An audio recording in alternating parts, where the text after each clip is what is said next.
ATP synthase is a molecular machine that works like a turbine to convert the energy stored in a proton gradient into chemical energy stored in the bond energy of ATP.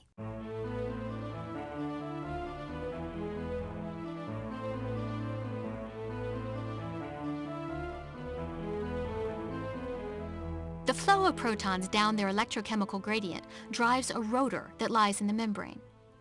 It is thought that protons flow through an entry open to one side of the membrane and bind to rotor subunits. Only protonated subunits can then rotate into the membrane, away from the static channel assembly. Once the protonated subunits have completed an almost full circle and have returned to the static subunits, an exit channel allows them to leave to the other side of the membrane.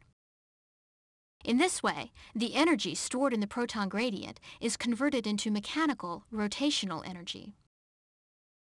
The rotational energy is transmitted via a shaft attached to the rotor that penetrates deep into the center of the characteristic lollipop head, the F1 ATPase, which catalyzes the formation of ATP.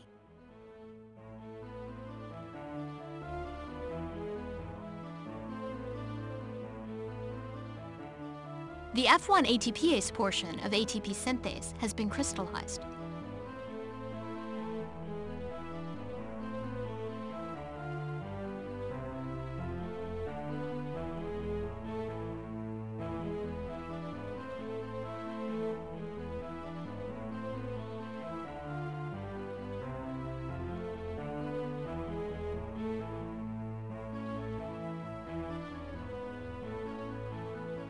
Its molecular structure shows that the position of the central shaft influences the conformation and arrangement of the surrounding subunits.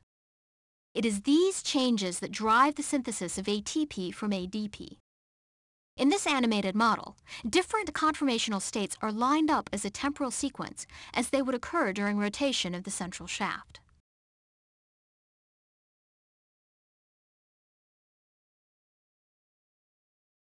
Like any enzyme, ATP synthase can work in either direction. If the concentration of ATP is high and the proton gradient low, ATP synthase will run in reverse, hydrolyzing ATP as it pumps protons across the membrane.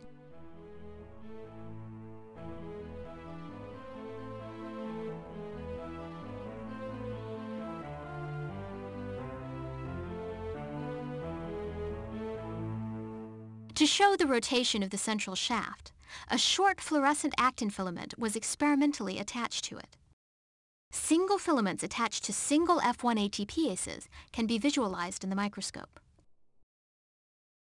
When ATP is added, the filament starts spinning, directly demonstrating the mechanical properties of this remarkable molecular machine.